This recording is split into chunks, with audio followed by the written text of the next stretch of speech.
So I am so excited to be here with Dr. Suzanne Martin, and we reconnected at the CEC convention after 20 years.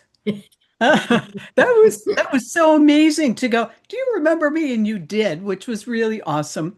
We met when I was doing my doctoral internship at OSEP, at the Office of Special Ed Programs, and you were my supervisor and I did some research, but I got to interact with you. You arranged for me to go and have lunch with Judy Human, which was like such an honor and what an amazing experience. And then you left there and went to University of Central Florida and Hmm. taught teacher ed, and I'm sure got engaged in all kinds of things because you like to have your fingers in lots of pies. But you also, in the middle of all of that, were president of CEC. And I mean, that's stories for another day of all of those experiences. But you know what? I never asked you in all of those experiences where I would get to interact with you, Suzanne, I never asked about you as a beginning teacher. What was it like when you first started teaching? Because that was before there was a special ed law, right? Yes, Yeah, me too. I yes. started in 19 teaching in 1970. And you were probably about then, 19. I'm trying to think. I think my first, if I look at teaching experiences, my mother was a teacher. And so I was used to seeing someone sit at the dining room table and do plans every night. And I got my teaching degree, but before I even had my degree, the student teacher mentor that I had asked me, would I like to work with an individual child? It was a family she knew, and the child wasn't in school. And I said, yeah, sure. Great experience. So I would work with this young boy, I think an hour, 3 days a week. So go up to their house at 1 o'clock and work till 2 o'clock. And I thought it just sounded like interesting. And it turns out when I got there and I got to meet with the parents and he was staying with an aunt and uncle who were helping him, and he was about 7 years old. I said, well, I thought this was just like a tutor job. And they said, no, you're going to really be his teacher because he's not in school. And I said, well, what do you mean he's not in school? He's 7 years old. Well, he's not in school. And I said, but I don't understand why he's not in school. I'm delighted to work with him. He's just a delightful young man. So, but why isn't he in school? Because I'm thinking, how do you teach a child for 1 hour 3 times a week and have him fit in with a school program? Oh, he just can't go to school. He's on the autism spectrum. Well, I really didn't even know what that meant at the time. And so I said, well, it doesn't really make sense to me. He should be in school. And then I thought, which is one of my, I'm still working on this. Keep your mouth shut, Suzanne, and just go forward and see if you can help this child instead of arguing the point that he's not in school, because he's not in school. So I worked with him, and he had a lot of wild and crazy behaviors that I'd never seen before, but he was such a dear, and all of the stuff he would do, and we would work on stuff, and he would work on his colors and work on his letters, and then he would have some different kind of behaviors. And I was like, why? I go, hey, come here, let me see that. And so everything he did and learned, every time he did something that was great, I was raised this way. You get a hug, you get a big smile, you get a thank you, you get a pat on the back. And we just became pals. And he learned letters and he learned numbers. It was interesting looking at it now, thinking, what were people thinking? He was a little boy who had no other social interaction except his aunt and uncle and his little cousin. And he was fine around his little cousin.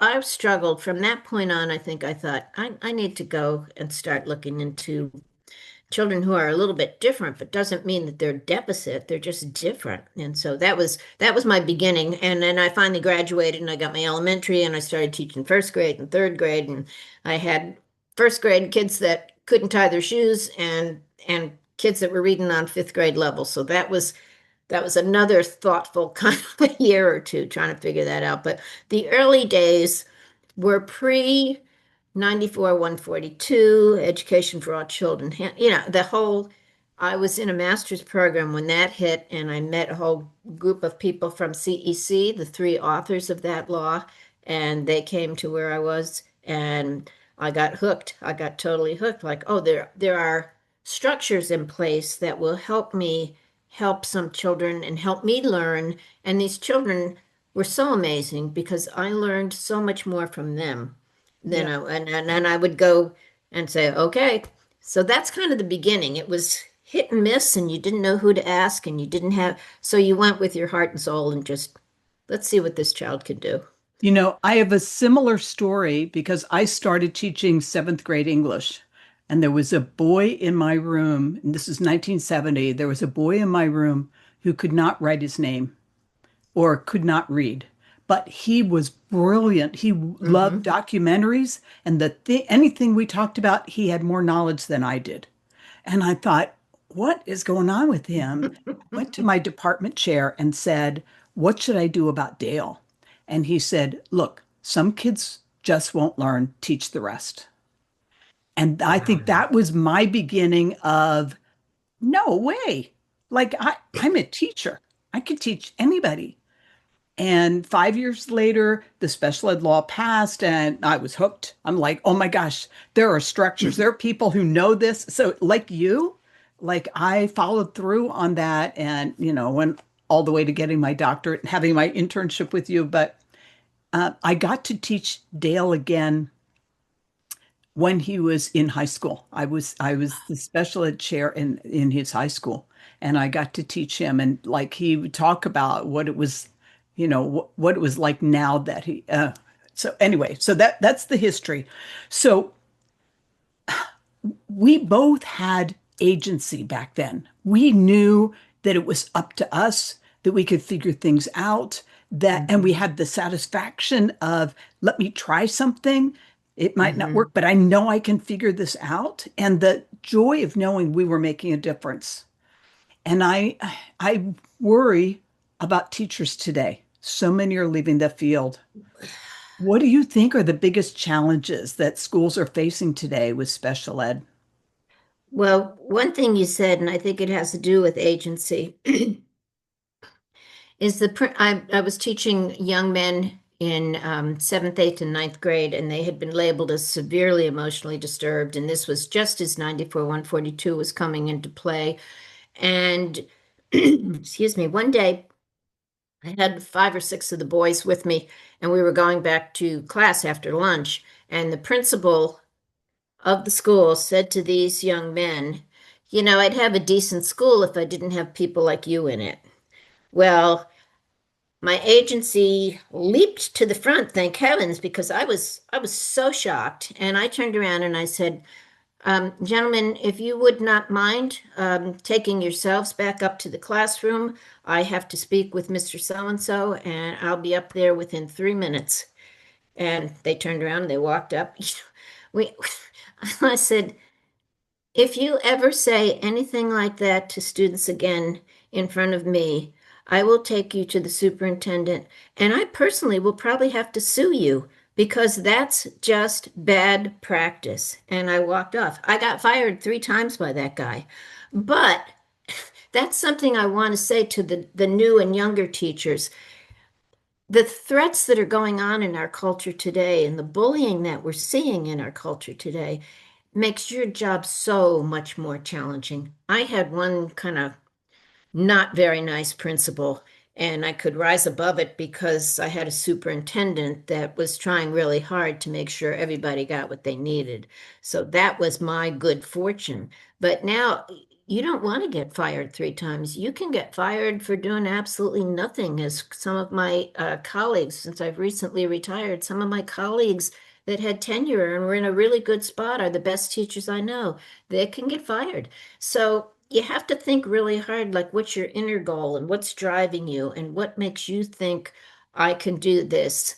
Because I am telling you point blank, I didn't know I could do half the stuff I did. But once I got involved with children and families, it didn't matter if I knew I could do it or not. I was bound by civility, by my being to see what I could do to make sure that everybody was getting an equal and fine education. So that's Hang in there, teachers. Don't give up. Band together. Make little quote unquote book clubs. I'm still in a little book club, and it's not about the books. It's about the four of us getting together for lunch once a month so that we can make sure we're still all on track. Those are the kinds of things I think are really important. And don't be afraid to ask for help. So I love what you just said about, I want to go back and go deeper into what you just said about banding together and forming little cadres or book clubs or something. So if I'm a teacher and right now I'm struggling, I'm saying I had this dream of becoming a teacher, and now what I'm living through every day is nowhere near my dream. This Mhm. isn't what I came to do. And I've heard so many teachers say, I don't think I can do this anymore. So tell us more about this. Build a little cadre. How would I find the people that would be supportive? Because there are a lot of people that'll help you complain.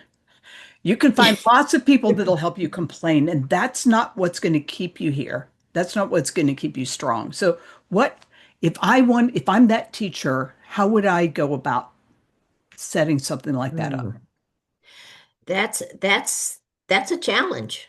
I think a couple of things. I'm trying to, my head's spinning because there's so many things that you want to do, and truly, I don't advise being a wise guide to your principal. I don't advise like I did at one point. Every time I spoke to the guy after that, I had a tape recorder with me. So, I mean, I got a little crazy in my own head, but I just kept seeing these young men who were not getting what they needed. So, in thinking about banding together, I'm working with a couple of my colleagues, and we're talking about building some little pods of people. So, try to get together with colleagues that are basically doing similar work, or get together with people that you can tell after a very short period of time who have the same heart and soul that you do. Get together with your families and talk to them about what they need, because it gives you purpose to, okay, I agree with you. You really should have this for John, and he is a lovely child, and I'm glad to have him in my classroom. Let's see if we can make this work. And there are a lot of things that people will tell you you can't do, and I tell you you can do. You don't want to be throwing law around, but you do want to be posing questions to some of your administrators. I think this is possible if we do it like this. I have an idea, and I wondered. I didn't know that I'd be somebody who would want to join a union, but I felt like by joining my union, I had a whole crowd behind me when I was doing wild and crazy stuff that I just, and some of the things you do, you're not doing to be vicious or mean, you're doing it to be kind and civil.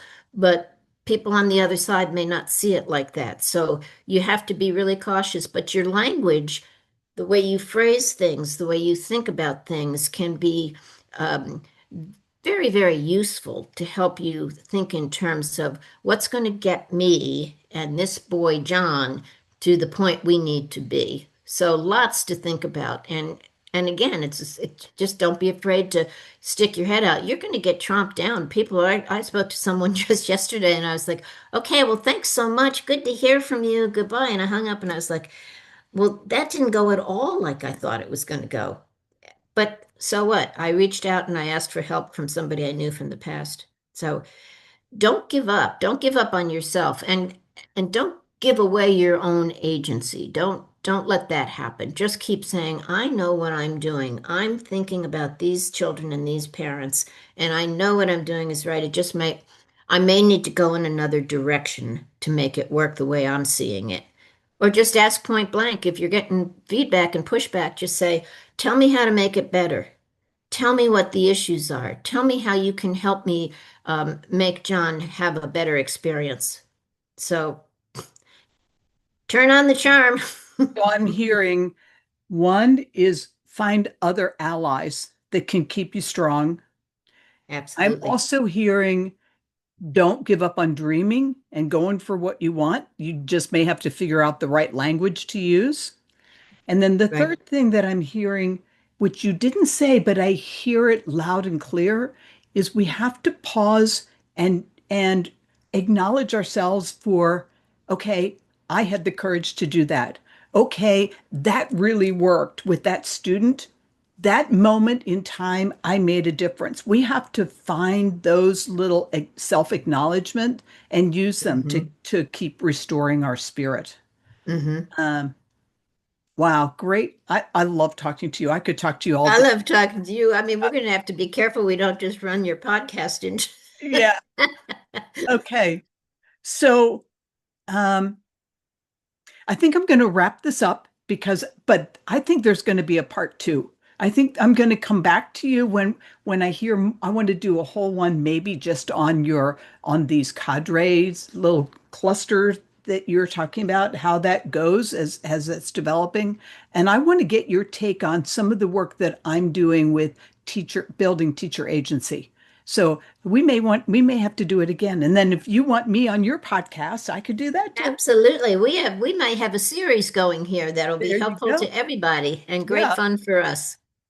Suzanne, when I think 20 years ago, I didn't know what a treat I was in for when I first met you. And so thank you for the contribution you've been to my life, but also the contribution you've been to so many people's lives. Well, thank you so much, Amy. And when I turned around and saw you there at Council for Exceptional Children Convention, I was like, what? So it's wonderful, wonderful to be reconnected, and we are soulmates no matter how long apart or together we will be. So thank you for having me. I have enjoyed this. You're welcome.